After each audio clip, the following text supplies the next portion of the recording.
Hi everyone, hope you are doing well from wherever you are watching this channel, depending on your time zone. Now, yesterday, the immediate retired President Uhuru Kenyatta, together with the cabinet that served under him, decided to visit the Magoha family just to condole with them. So you could see the previous cabinet, all of it, almost all of it, those who did not manage to come there, of course, they sent their condolences. So it was a kind of comeback again, where they managed to meet and yes, condole with the Magoha family. Now, Uhuru Kenyatta, and I know most of you have already listened to the video, you have already watched these videos. Uhuru decided to use that opportunity, using Magoha as an example in how Magoha was handling issues in this country as a minister, to respond to William Ruto, Rigathi Gachagua, and this Kenya Kwanza government. Though he was not that much clear on that response, but you could see where the former president was heading to.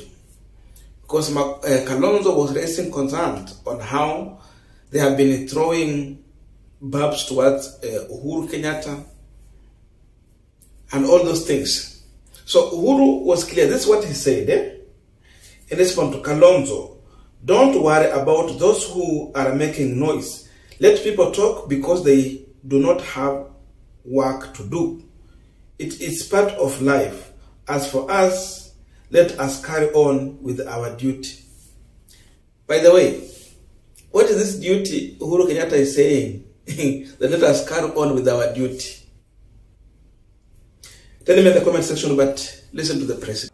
To be with you. Na wewe Steve, usijali hii watu wanapiga mdomo, wacha wapige bana. Unajua mtu ambaye hana kitu kingine ya kufanya lazima apige mdomo. Wacha wapige mdomo. Hiyo ni dunia. Sisi tunaendelea na yetu. Mungu awabariki na walinde. Asanteni sana.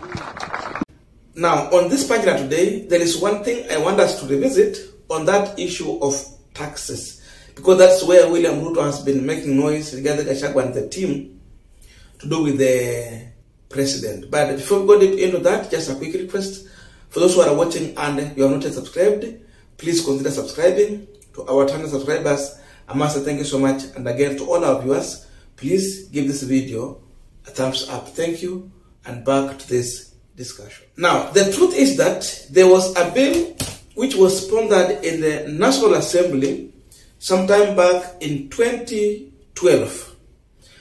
And in that bill, it was seeking to exempt the retired presidents. That time it was Kenyatta and Moi from paying some land rates. It was sponsored.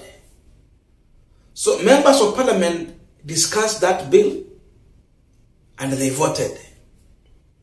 Because it passed through the parliament and many agreed, so the majority had it. That bill passed. So first of all, before we go into the noise that Rigathi Gachagua and William Ruto are making today, tunaweza samea Gachagua, sababu saa zingine hajielewi. But we would want to know how the former Eldoret North Member of Parliament voted on that bill. We have to revisit. By that time, William Ruto was representing Eldoret North. And because he was seeking to take over from Moi, he would want to be a kind of, a man who was in defense of Moi by that time. I'm sure Ruto voted yes to that bill, because he would want to be seen as the man who is defending Moi, because Moi was going to be one of the beneficiaries of that bill. And the other question we should ask, why did Kibaki, who was just been elected, ascend to that bill?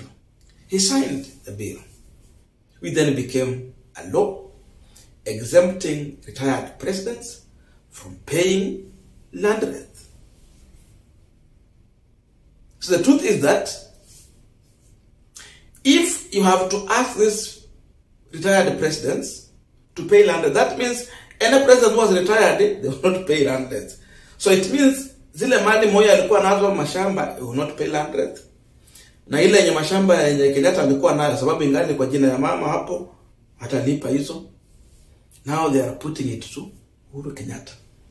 We just retired the other day.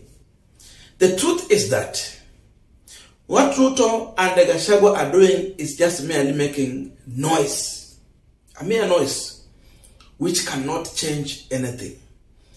If indeed they are serious with this issue, then the first thing they need to do is to go and sponsor another bill to amend that 2012 bill that will now make all retired presidents to pay land rents. Then from there, after they obtain that bill, the following month they will start paying or collecting land rent from these families. Because now we have the Moi, Kibaki has followed, we have Kenyatta, now Uhuru. They have to amend that. So before we see it into action, that's why Uhuru has been able to say it categorically that forget about the people who are making noise. He know it's just noise. It's political. They want to run away with this because it's just political. They want to paint him as a man who has been running away from paying taxes. But the truth is that the companies he owns has been paying, and if he's not paying, then they can take him to court, come on a Brookside or also other things. But hii mambo ya mashamba wanasema land rent. No, it was sealed somewhere. Unless kama iko kwa jina ya Uhuru Kenyatta na akuwa alikuwa president na halipi, but that one they can take it to court. And if it is serious, then we should see KRA moving with the speed to deal with this matter, but not prosecute it in public. For public, it is just for political. But if someone is serious, he will take the matter to the court. So let them change this law. Let them amend it. After amending, that's when we will see these people are serious. But Kenya, these people are making just mere noise. And Uhuru is right. And many of you will agree with me. If you see, most of the politicians who are good when it comes to orator, those politicians who can speak nice, who can convince people, normally if you follow them, on their track record, they're not good when it comes to development. God has given them a tool to speak.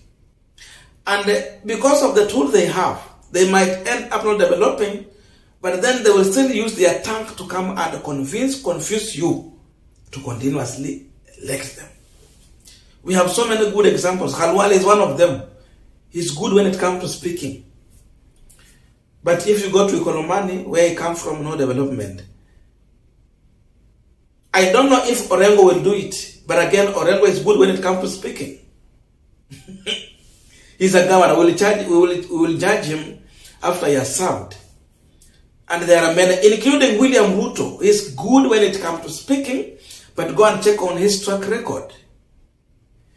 No delivery when it comes to development. There are so many people. So that is the truth. And Gachagua is one of these people. Good at speaking. But when it comes to delivery, is a man who will deliver nothing. People like Raila Odinga. Raila is not good when it comes to speech. But you can trust his word. His word is his bond. That's a president we missed. Kibaki was not good at speech. But you can see the immense work he did. It's amazing. Those are the people that Uhuru was talking about. So Ruto, and indeed is falling in the trap of Raila Odinga. Raila has brought a conversation which is now taking a shape. And because we have a president who is a loose mouth, who wants to respond to everything, react to everything. He has fallen into that trap. Now, Ruto is everywhere, responding to everything that is coming his way. It means we have a clueless president who is yet to know his work, to sit down in the office and then start working. He want to work on a rooftop of his car. So we have someone who is going to campaign for the entire 5 years. That's why as many are saying that even we are aware you know mlituibia kura. Kwa tunakujia hiyo kiti. That is the real truth. So Uhuru has responded to William Ruto. Waendelea tu kuongea. And he knows they are doing nothing, and he understands they will do nothing. I'm sure these individuals are now somewhere crafting on how they will come and respond to Uhuru Kenyatta. Gachagua is just boiling. You will see him, once they get an opportunity, you will see him responding to Uhuru Kenyatta.